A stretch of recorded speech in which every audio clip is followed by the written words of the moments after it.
Get your dirty hands off that purse. People like you steal, not shop. Marcus Webb's words sliced through premier fashion boutique silence. The store manager loomed over Dorothy Washington, as the 67-year-old black woman examined a $3,200 Hermès bag with quiet appreciation. His open palm cracked across her weathered cheek.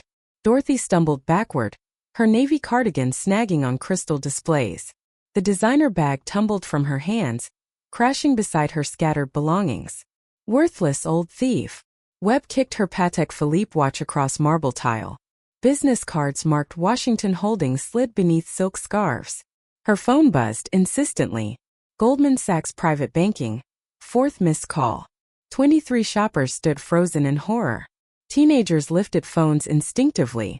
Security cameras recorded every brutal second of what would become the most expensive slap in corporate history. Hook 1. Imagine judging a book by its cover and owning the entire library. What if one slap cost an empire?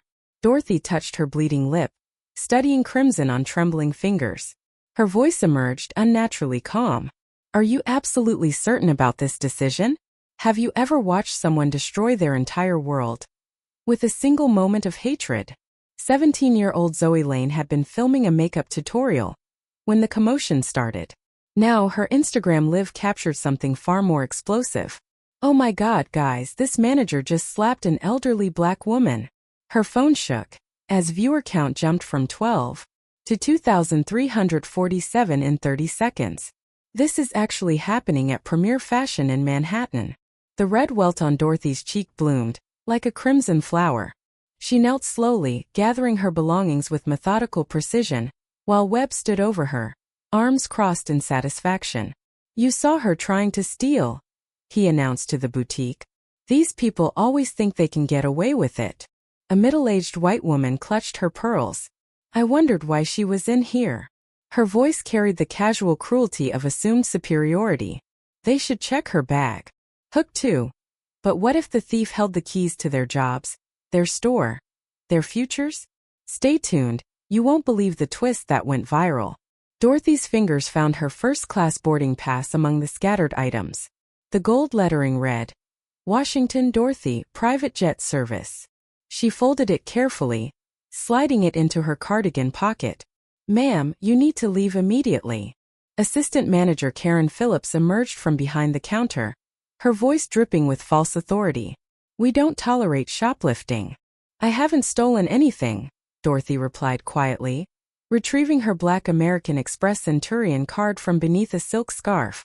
Phillips laughed, a harsh sound that echoed off marble walls. Right, like you could afford anything in here. She snatched the card from Dorothy's hand, examining it with theatrical skepticism. Probably stolen, too. The live stream comments exploded. OMG, call the police. This is so messed up. She's bleeding. Where are the managers? Hashtag Premier Racism. Zoe's viewer count hit 8,900.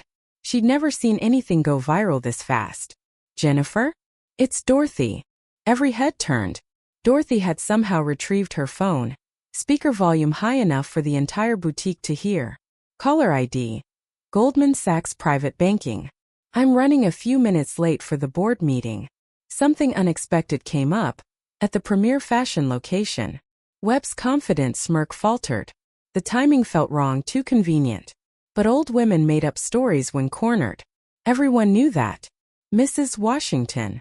The voice from the phone carried the crisp authority of serious money. Is everything all right? The helicopter is waiting at the pad. Dorothy's finger hovered over the speaker button. Her swollen lip made speaking difficult, but her words came out crystal clear. I'm experiencing some difficulty with the local management team. They seem to believe I'm here to steal, rather than invest. Silence stretched through the boutique, like a held breath. Phillips still clutched the black card, her knuckles white against the metal's obsidian surface. Shall I contact Mr. Hendricks about the acquisition timeline? Jennifer's voice carried through premium phone speakers, with boardroom precision. Not yet, Dorothy replied, watching Webb's face carefully. I'm still gathering information about their customer service standards. A businessman near the entrance lowered his Wall Street Journal. Something about Dorothy's tone had shifted. Less victim, more evaluator. He pulled out his own phone, quietly filming. Store director Rachel Morrison burst through the back office doors, her heels clicking against marble, like bullets.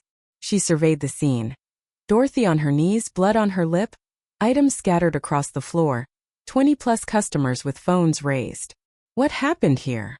Morrison's voice carried the sharp edge of someone whose Saturday was about to become very complicated. Caught this one trying to steal, Webb replied, but his earlier confidence had evaporated. Had to use necessary force when she resisted. Morrison's eyes found the live stream count on Zoe's phone. 15,600 viewers and climbing. Her stomach dropped. Social media disasters could destroy careers in hours. Ma'am, I apologize for any confusion, Morrison began, her tone carefully neutral. Perhaps we can. Confusion. Dorothy's voice remained eerily calm as she stood, brushing dust from her cardigan. Your manager accused me of theft, struck me across the face, and kicked my personal belongings across your floor. Which part confuses you? The businessman near the entrance stepped closer, his phone capturing Morrison's increasingly pale complexion. His finance background recognized expensive watches in real leather when he saw them. The scattered items weren't costume jewelry and knockoffs. Mrs. Washington? Jennifer's voice continued from the phone. Shall I inform the board that Premier Fashion's management approach doesn't align with our investment criteria? Phillips looked down at the card in her hand. American Express Centurion. No credit limit. Invitation only. Net worth requirement. $16 million minimum. Her hands began to shake. Morrison grabbed Webb's arm, pulling him aside. Her whisper carried further than intended. Did you check her identification before assuming? I don't need to check anything, Webb interrupted. But his voice had lost its earlier venom. She was acting suspicious by examining merchandise in a retail store. The businessman stepped forward, his camera still rolling. I'm Robert Brooks, financial analyst at Morgan Stanley. Zoe gasped. Dad, you're here. Robert nodded grimly. The meeting ended early. Good thing. He looked directly at Morrison. Your employee committed an assault on camera, in front of 17,000 live witnesses. The number hit Morrison like a physical blow. 17,000 people watched her store's reputation collapse, in real time. Corporations would have questions. Lawyers would have field days. Stock prices would fluctuate. Dorothy collected her final item. A business card reading Washington Holdings, Real Estate Development. She held it up for Morrison to see. I was considering your location for potential acquisition, Dorothy said, her voice carrying new authority. Your staff has provided invaluable insight into your company culture. Morrison's world tilted. The morning memo flashed through her memory. VIP investor visit scheduled. Treat with utmost respect. She'd forgotten completely. Webb's face had gone ashen. You're the investor. Dorothy smiled, the expression made chilling by the blood still staining her lip. She corrected softly. Past tense. The live stream count hit 23,000 viewers. In boardrooms across Manhattan, phones were already beginning to ring. The live stream had become a digital wildfire. Zoe's viewer count exploded past 35,000. As clips spread across TikTok, Twitter, and Facebook. Hashtag Premier Fashion Assault climbed trending lists in real time. Breaking. Elderly black woman assaulted in Manhattan luxury store. Viral. Store manager slaps potential investor. Hashtag racism caught on camera at Premier Fashion. Morrison's phone buzz with incoming calls. Corporate headquarters, regional managers, the PR department. She declined them all, watching her career crumble through a teenager's phone screen. Jennifer, please hold, Dorothy said, ending the speaker call. She tucked the phone into her cardigan pocket, with deliberate calm. I'd like to observe how this situation develops. Webb's panic was visible now. Sweat beaded on his forehead, despite the boutique's air conditioning. His earlier confidence had evaporated, like morning mist. The woman he'd dismissed as a shoplifter was speaking to Goldman Sachs about board meetings and helicopters. Look, maybe we got off on the wrong foot here. Webb's voice cracked slightly. The wrong foot. Dorothy touched her swollen cheek, drawing attention to the darkening bruise. Is that what you call assault? Other customers began whispering among themselves. The middle-aged woman who'd earlier supported Webb now looked uncomfortable, glancing nervously at the cameras recording her previous comments.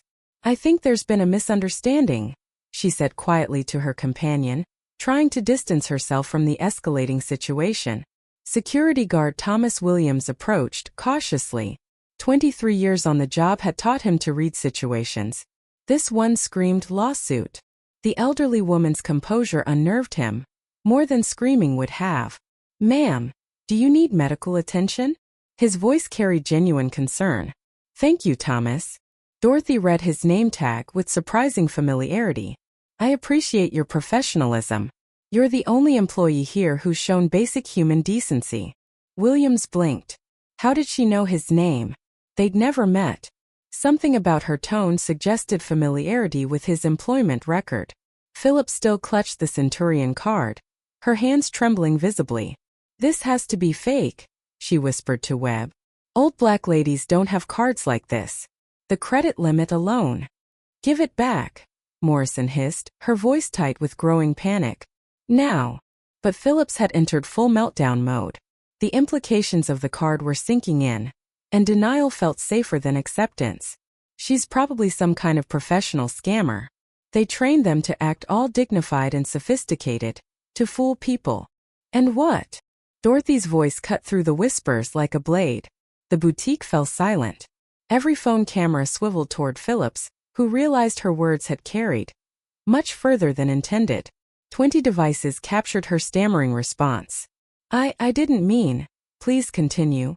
Dorothy stepped closer, her presence suddenly commanding, despite her modest height and bloodied lip. "Explain what they train us to do." Zoe adjusted her phone angle, sensing content gold. Her dad nodded approvingly, from behind his own camera. The teenager was documenting history, and she knew it. "She means scammers," Webb interjected, desperately trying to salvage the situation. "All kinds of people run scams these days." But she didn't say scammers. Robert Brooks interrupted, with surgical precision. She said they and them. Very specific pronouns, with very specific implications. The businessman's legal background showed. Years of depositions had taught him to dissect language and expose hidden meanings. His camera captured Phillips' face. As comprehension dawned, Morrison's second phone started ringing, then her smartwatch. The digital avalanche had reached corporate headquarters, faster than she'd imagined possible. Modern communication meant viral disasters moved at light speed. "Mrs. Morrison?" A nervous sales associate approached from the register area.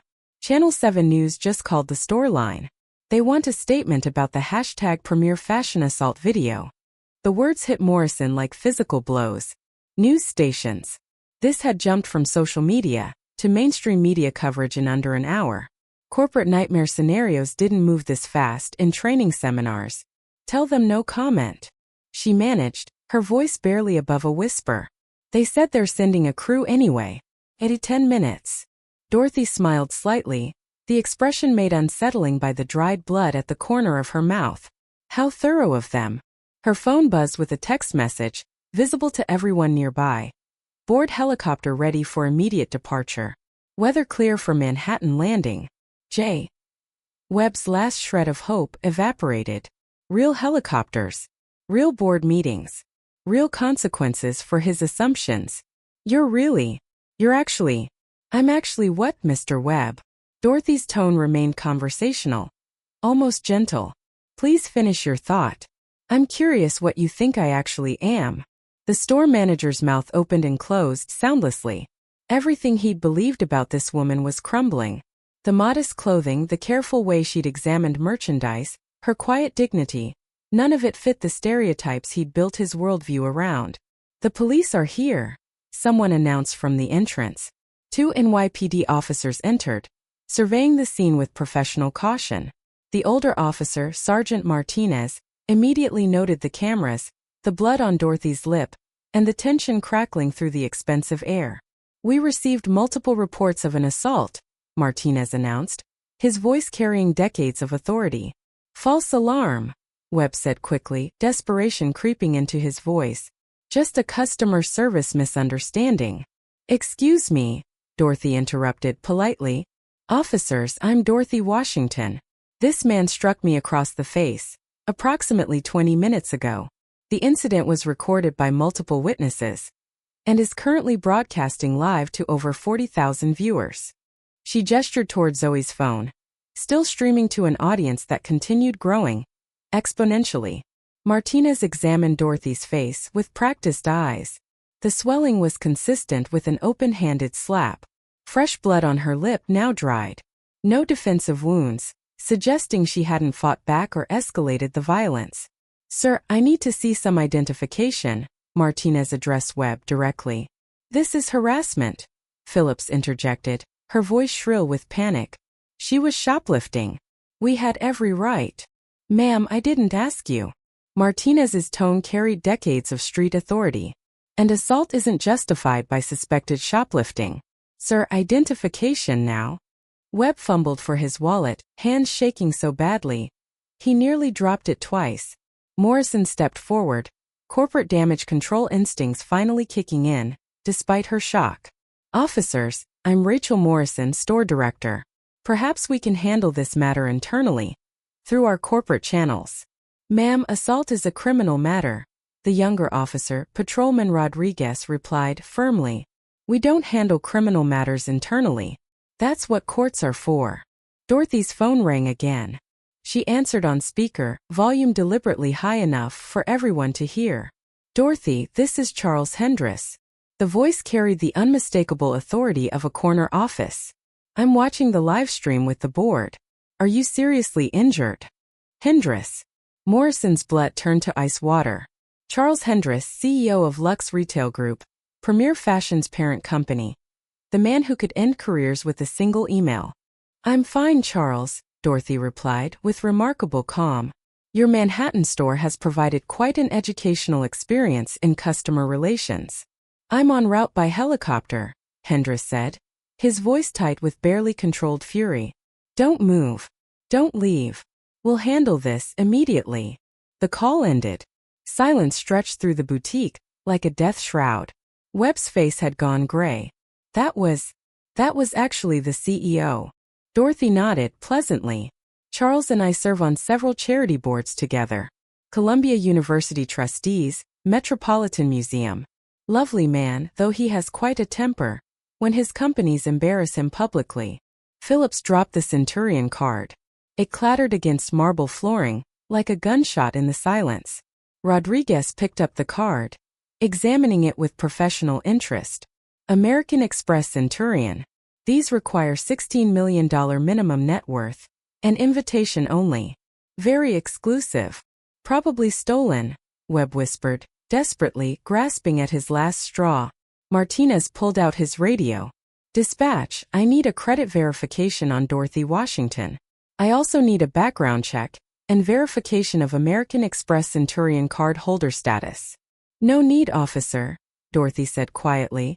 She pulled out her driver's license and handed it to Martinez. Everything should match perfectly. The sergeant studied the ID carefully, then looked at Dorothy, then back at the card. Name, address, photograph. Everything aligned flawlessly. Ma'am, do you wish to press charges for assault and battery? Dorothy considered the question while Webb's world collapsed in real time. 47,000 people waited for her answer.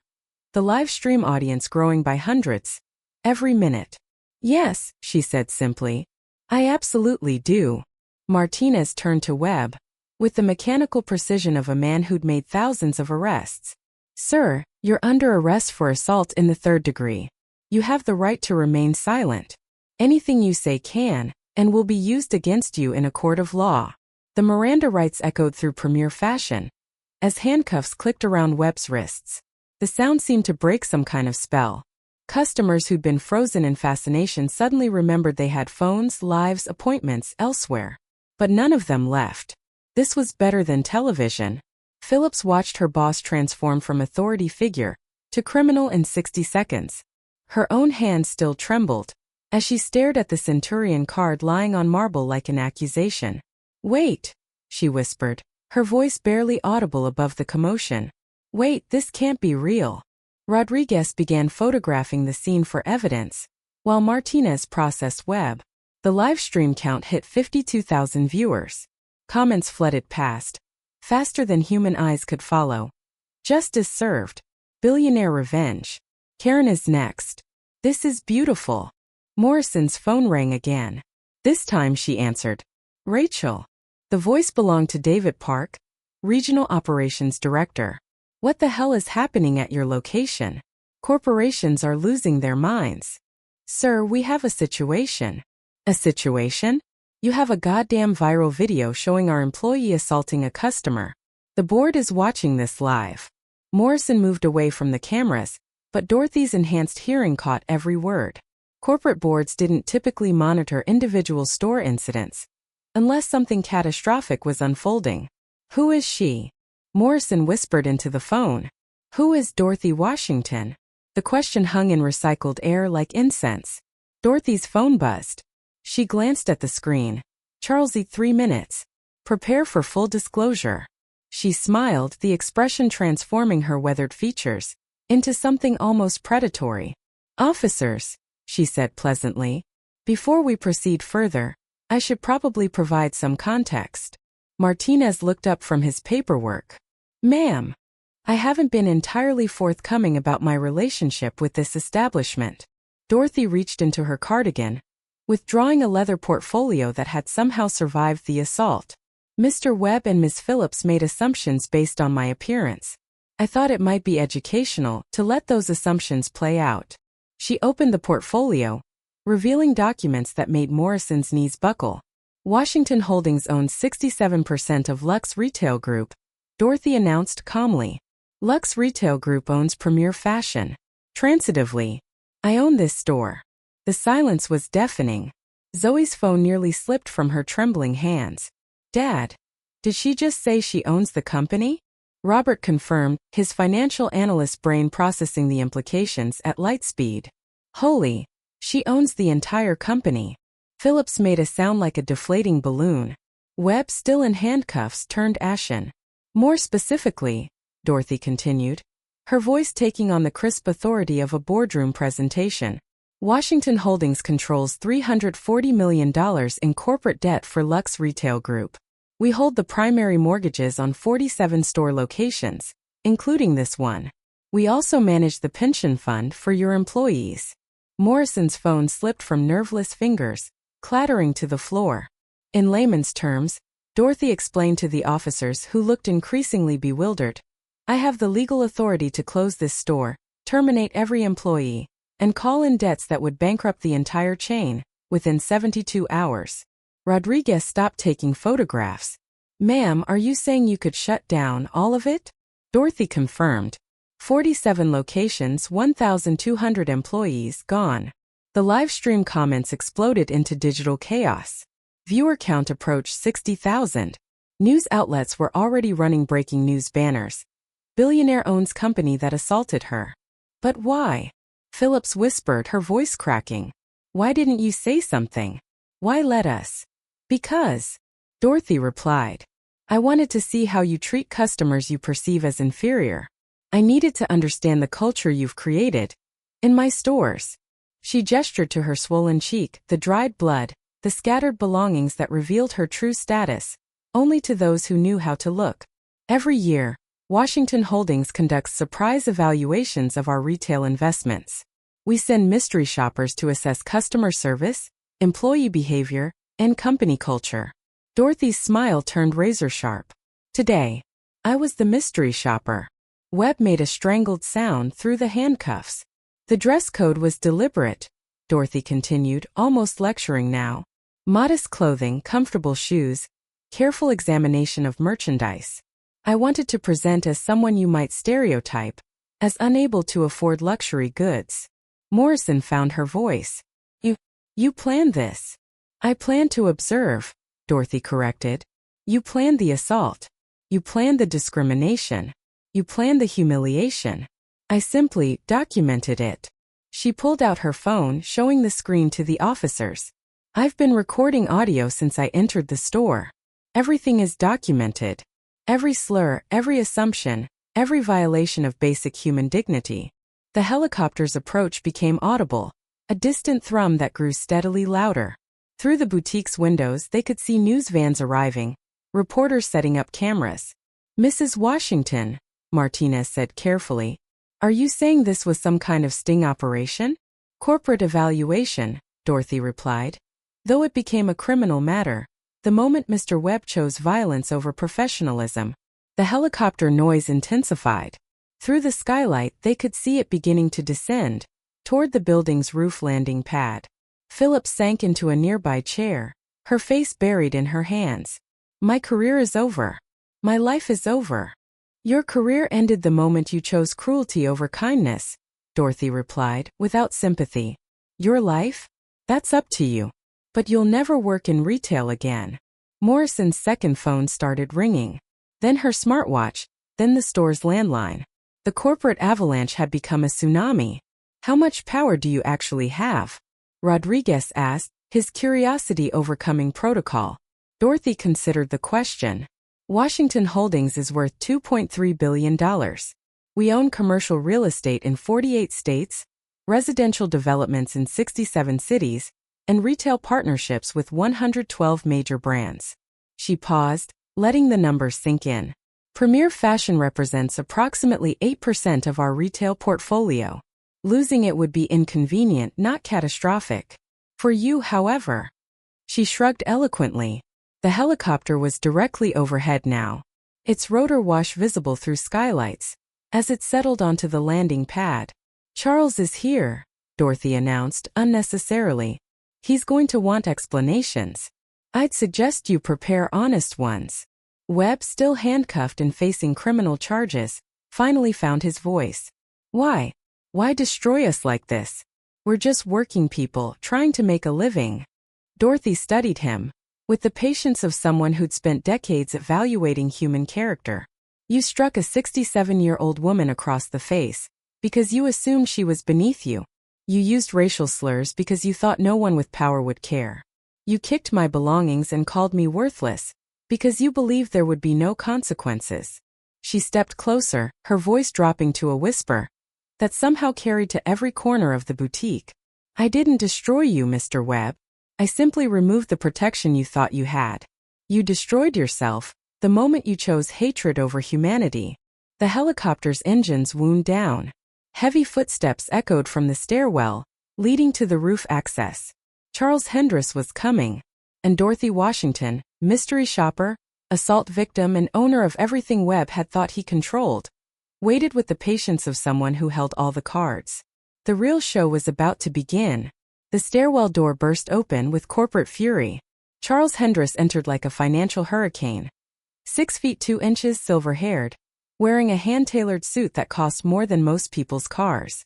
His face carried the controlled rage of a CEO, watching his company's stock price crater in real time. Behind him came Jennifer Walsh, Dorothy's executive assistant, carrying a tablet displaying live market data. Lux Retail Group had dropped 18% in 47 minutes. "Dorothy," Hendress said, his voice tight with barely restrained emotion. "Are you injured? Do you need medical attention?" "I'm fine, Charles." Dorothy touched her swollen cheek, almost dismissively. "Though your management team has provided quite an education in corporate culture." Hendress's eyes swept the scene with military precision. Handcuffed store manager, terrified staff, police officers, 63,000 people watching via live stream. His worst nightmare playing out in high definition. "Officers." He addressed Martinez and Rodriguez. "I'm Charles Hendress, CEO of Lux Retail Group. What charges are being filed?"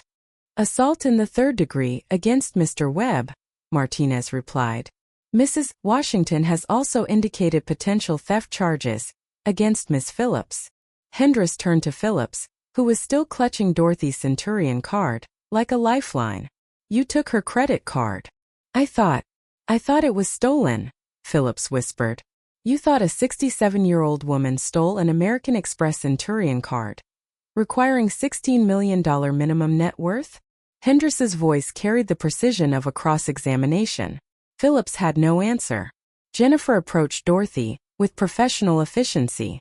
"Mrs. Washington, the board is monitoring the situation. Legal has prepared 3 scenarios for damage control. No damage control, Dorothy replied firmly. Full transparency, complete accountability. She turned to address the live stream directly, looking into Zoe's camera, with commanding presence. Ladies and gentlemen, I'm Dorothy Washington, founder and CEO of Washington Holdings. What you've witnessed today represents a fundamental failure of corporate leadership and human decency. The comment stream exploded. Viewer count hit 71,000. Washington Holdings controls significant equity positions in retail, hospitality, and real estate sectors across North America. Our investments generate employment for over 15,000 people and serve millions of customers annually. Hendris watched in fascination as Dorothy transformed from assault victim to corporate commander. This was why she built a fortune: the ability to seize control of any narrative. Today's incident reveals systemic problems within companies we've trusted with our investment. Problems that require immediate and comprehensive solutions. Morrison finally found her voice. Mrs. Washington, if we'd known who you were, you'd have treated me differently. Dorothy's interruption carried ice-cold judgment. That's precisely the problem, Ms. Morrison. Customer service shouldn't depend on net worth. Human dignity shouldn't require financial qualification. She gestured to her scattered belongings, now collected, but still evidence of the assault. Every customer deserves the respect you would show a billionaire. Every human being deserves the courtesy you would show your CEO. The fact that you don't understand this demonstrates complete leadership failure. Hendris stepped forward, his corporate instincts engaging. Dorothy, what do you need from us to resolve this situation? Resolution. Dorothy laughed, the sound lacking any warmth. Charles' resolution assumes this was an accident. This was institutional racism, captured in high definition and broadcast to 71,000 witnesses. Jennifer consulted her tablet. 73,000 now. CNN is picking up the feed. The numbers were staggering. Corporate crisis managers trained for years to handle disasters 1/10 this size. Here are my non-negotiable requirements, Dorothy announced, her voice carrying boardroom authority that made everyone stand straighter. First, immediate termination of Marcus Webb, Karen Phillips, and Rachel Morrison. No severance, no positive references, permanent blacklisting from retail management positions. Morrison's face crumpled. Please, I have children. You should have considered them before enabling assault, Dorothy replied, without sympathy. Second, public corporate apology acknowledging systemic racism and pledging comprehensive reform. This apology will reference the assault specifically and accept full liability for employee criminal conduct. Hendris nodded grimly. The legal implications were catastrophic, but denial would be worse. Third, immediate implementation of bias awareness training for all employees, with quarterly refresher courses and annual certification requirements. Failure to complete training results in automatic termination. Jennifer took notes, rapidly calculating implementation costs in real time. Fourth, installation of customer interaction monitoring systems in all 47 locations. AI analysis will flag discriminatory language, behavior patterns, and bias indicators for immediate review. The technology existed. IBM and Microsoft had developed retail monitoring solutions specifically for this purpose. Cost: approximately $2 million across all locations. Fifth, diverse hiring mandates for all management positions. 40% minority representation within 18 months, with progress reports submitted monthly to Washington Holdings. Phillips whimpered audibly. The industry would never hire her again. 40 years old, with a criminal record and public humiliation. Sixth, establishment of a customer dignity fund. $5 million annually for civil rights organizations focused on retail discrimination. This fund will be managed independently and reported publicly. Hendris's mental calculator was running constantly. Training costs, technology implementation, legal settlements, monitoring systems, diversity initiatives, minimum $50 million in first-year expenses. Seventh, personal restitution. Mr. Webb will pay $50,000 in civil damages. Ms. Phillips and Ms. Morrison will each pay $25,000, for enabling and supporting discriminatory conduct. The amounts weren't financially devastating to the company, but they were personally catastrophic to the individuals involved. And finally, Dorothy's voice took on the finality of a judge pronouncing sentence. Complete restructuring of corporate leadership accountability. Any future discrimination incidents will result in immediate termination of regional directors, regardless of their direct involvement. She looked directly at Hendris. Including you, Charles. The CEO's composure cracked slightly. His own job was now contingent on the behavior of 1,200 employees across 47 locations. Dorothy, these requirements would fundamentally restructure our entire operational model. Yes, she agreed pleasantly. That's the point. Rodriguez had been listening, with increasing amazement. Ma'am, what happens if they refuse your demands? Dorothy smiled, and everyone in the boutique felt the temperature drop 10 degrees. Washington Holdings would immediately recall $340 million in corporate debt. Lux Retail Group would enter bankruptcy proceedings within 72 hours. All 47 locations would close permanently. 1,200 employees would lose their jobs. She checked her damaged Patek Philippe. The stock price would collapse completely. Supplier contracts would terminate automatically. Real estate leases would default simultaneously. The live stream audience had grown to 84,000 people. Financial news networks were running continuous coverage. In trading rooms across Manhattan, analysts were already shorting retail stocks. Alternatively, Dorothy continued, full compliance with my requirements allows business to continue normally. Employees keep their jobs. Shareholders maintain their investments. Everyone wins, except those who choose discrimination over professionalism. Hendris realized he was witnessing a masterclass in corporate warfare. Dorothy had maneuvered him into a position where compliance was the only viable option. What's your timeline for implementation? He asked, already knowing he'd lost. 2 hours for personnel terminations and public apology, 30 days for training program implementation, 90 days for technology installation, 6 months for diversity hiring initiatives. Jennifer was calculating frantically. Mrs. Washington, the technology procurement alone typically requires. Then expedite it, Dorothy interrupted. Microsoft and IBM both have retail monitoring solutions, ready for immediate deployment. Cost is irrelevant, compared to bankruptcy. Webb, still in handcuffs, finally grasped the scope of his catastrophe. You're destroying thousands of jobs, because I made one mistake. Dorothy turned to him, with the patience of a teacher addressing a particularly slow student. Mr. Webb, you committed a criminal assault, based on racial prejudice. That wasn't a mistake. It was a choice that revealed your character and the culture that enabled you. She gestured to the cameras, the police, the corporate executives scrambling to contain a disaster. I'm not destroying jobs. I'm demanding accountability. Every employee who treats customers with dignity and respect will keep their position.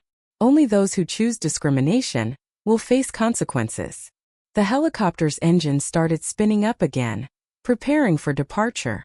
Charles, Dorothy said, her tone returning to business formality. I need your answer. Full compliance, or corporate liquidation? You have 60 seconds to decide. Hendris looked around the boutique. At the police officers, the viral live stream, the employees whose careers were ending, the reporters gathering outside. He thought about 1,200 employees, their families, their mortgages, and children's college funds.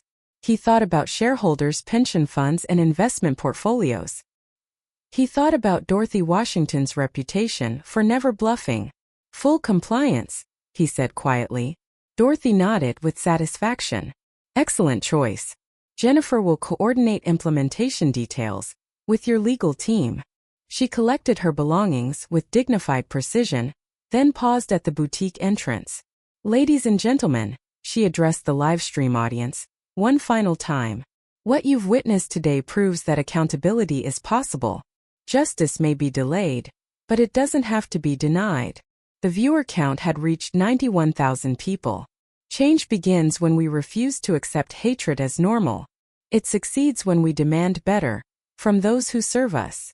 She smiled at the camera, her swollen cheeks serving as evidence of both cruelty and consequence. Thank you for witnessing this moment. Use your voices. Demand dignity. Create change. Dorothy Washington walked out of Premier Fashion Boutique with the quiet confidence of someone who just restructured an entire industry. Behind her, the ruins of 3 careers served as proof that actions have consequences, even for those who thought they were untouchable. 6 hours later, the news cycle moved with digital velocity.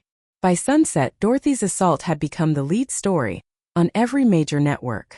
CNN, Fox, MSNBC, and international outlets ran continuous coverage of the slap that changed retail. Webb sat in a holding cell at Manhattan Central booking, his mugshot already circulating on social media, alongside freeze frames of the assault. The contrast was devastating. A middle-aged white man in handcuffs versus a dignified elderly black woman with a swollen face. His wife had stopped answering his calls. After the third news interview, Phillips cleaned out her desk, under police supervision, her 20-year retail career ending in a cardboard box of personal items. Her termination letter cited criminal conduct, discriminatory behavior, and theft of customer property. The Centurion card incident had been captured, in perfect detail. Legal analysts on cable news explained how her refusal to return the card constituted theft under New York law. Morrison's corporate apartment was already listed for sale, blacklisted from retail management, facing personal bankruptcy from legal fees. She'd become a cautionary tale taught in business schools within hours. Meanwhile, at Lux Retail Group headquarters, the emergency board meeting lasted 14 hours. Charles Hendress presented Dorothy's demands to 12 increasingly panicked directors while stock prices fluctuated wildly on international markets. "Gentlemen, we have a simple choice," Hendress announced to the boardroom. "Comply completely, or watch our company cease to exist by Thursday." Board member Patricia Collins reviewed the financial projections. "Charles, these demands will cost us $47 million in the first year alone. Bankruptcy would cost us $2 billion, Hendress replied. "Dorothy Washington doesn't bluff. She's been buying our debt for 3 years. She owns us." The vote was unanimous. Full compliance. The public apology, 9 p.m. Eastern. Hendress appeared on live television from corporate headquarters, his usual confidence replaced by visible humility. Behind him, the Lux Retail Group logo seemed smaller, diminished. "Ladies and gentlemen, I'm Charles Hendress, CEO of Lux Retail Group. I'm here to address the inexcusable assault of Mrs. Dorothy Washington at our premier fashion location." He paused, consulting notes that legal had spent 6 hours crafting. What happened today was not an isolated incident. It was the result of systemic failures in leadership, training, and corporate culture. We failed Mrs. Washington. We failed our customers. We failed our own values. The teleprompter displayed words that would reshape an industry. Effective immediately, Lux Retail Group is implementing the most comprehensive anti-discrimination program in retail history. The Dorothy Washington Protocol will serve as our new standard for customer service and human dignity. The protocol implementation. Next 72 hours. Microsoft's retail monitoring team worked around the clock, installing AI systems in all 47 premier fashion locations. The technology analyzed voice patterns, body language, and customer interaction data for bias indicators. Every conversation was recorded. Every gesture was evaluated. Every microaggression was flagged for immediate review. IBM's diversity consultants arrived at corporate headquarters with detailed implementation plans. Mandatory bias training began immediately for all employees. Failure to pass certification tests resulted in automatic termination. The hiring mandate proved more challenging. Qualified minority candidates were scarce in luxury retail management, a shortage that revealed decades of systemic exclusion. Hendress authorized signing bonuses of $75,000 to attract diverse talent from competitors. Within a week, Premier Fashion had become the most sought-after employer for minority retail professionals. Webb's sentencing 30 days later. Manhattan Criminal Court was packed with reporters as Marcus Webb appeared for sentencing. His guilty plea to assault charges had made headlines, but the judge's words would make history. "Mr. Webb," Judge Maria Santos announced, Your actions represent more than simple assault. You attacked not just Mrs. Washington, but the principles of dignity and equality that define our society. Webb stood in an orange jumpsuit, his retail manager's confidence long gone. His wife had filed for divorce. His children refused to visit. His LinkedIn profile had been deleted after thousands of negative comments. 6 months in Rikers Island, followed by 2 years probation, and 500 hours of community service with civil rights organizations. Additionally, you are permanently banned from any customer service role in New York State. The gavel fell with finality. Webb was led away in shackles, while reporters shouted questions he couldn't answer. Phillips received 90 days in county jail and was ordered to pay $25,000 in restitution. Morrison got probation and community service, her $25,000 fine forcing the sale of her Manhattan condo. The transformation 90 days later. Dorothy's first return visit to Premier Fashion made international news. Protesters lined Fifth Avenue, not against her but supporting her mission. Signs read, "Dignity for all, and thank you, Dorothy." The store had been completely renovated. Diverse staff members wore pins reading, "Respect every customer." Customer service stations displayed bias reporting information in 12 languages. New manager Kesha Thompson, a 34-year-old black woman with an MBA from Wharton, personally greeted Dorothy at the entrance. "Mrs. Washington, welcome back to Premier Fashion. How may we serve you today?" Dorothy smiled, examining the same $3,200 Hermès bag that had triggered the assault. The irony wasn't lost on anyone. "I'd like to purchase this bag, please, and I'd like to pay with my Centurion card." Thompson processed the transaction with professional grace, thanking Dorothy for her business and asking about gift wrapping preferences. No assumptions, no suspicious glances, no whispered comments, just respect. The ripple effect, 6 months later. The Dorothy Washington Foundation had distributed $15 million to civil rights organizations focused on retail discrimination. Cases of documented bias dropped by 67% across all Lux Retail Group locations. Other retail chains began implementing similar protocols, voluntarily fearing their own viral disasters. Nordstrom, Saks, and Bergdorf Goodman launched comprehensive bias training programs.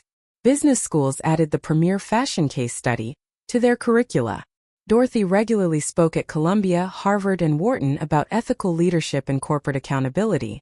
Webb's assault video had been viewed 47 million times across all platforms.